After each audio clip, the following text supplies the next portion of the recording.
Here I am on the north perimeter of RAF Catfoss. My friend Nick told me about this place.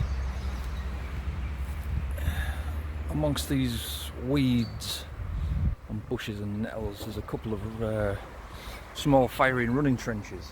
I think I saw one over there, but there's no way you can get into it. But I did see this little air raid shelter stroke gun emplacement.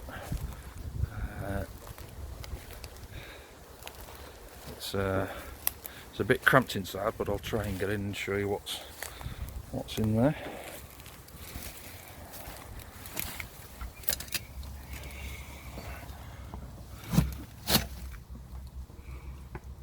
There's plenty of little snails and stuff on the wall. I don't want to just get in my head.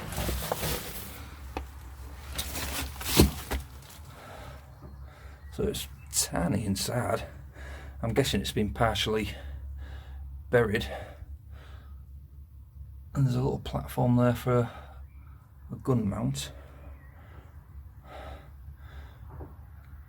And it's facing away from the runways, which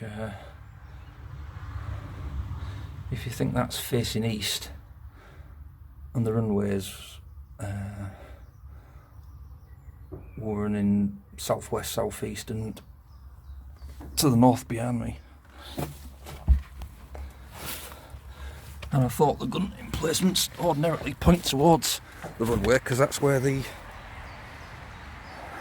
invasion would have been.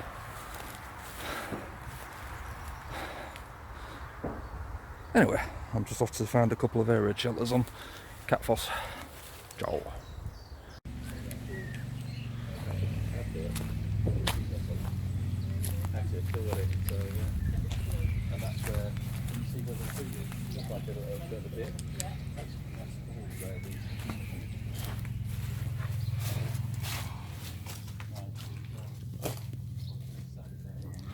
Okay, this is an air raid shelter in the Catfoss area. I've asked the landowner and he's quite happy for me to take photos and a little video in here, but he don't want me to say exactly where it is. So he's a lovely chap, so I'll keep it out. This was actually the air raid shelter for the commanding officer, and it would have had two little shelters. And at the back there you can just see the doorway of the other entrance, because effectively this would have been cut in two. And if I can just figure out how to use the torch, the line going across there would have been the partition wall. So yeah, it's a nice little place. He said it floods quite high though, so obviously he didn't use it. Anyway, it's a cool little found. Nice one.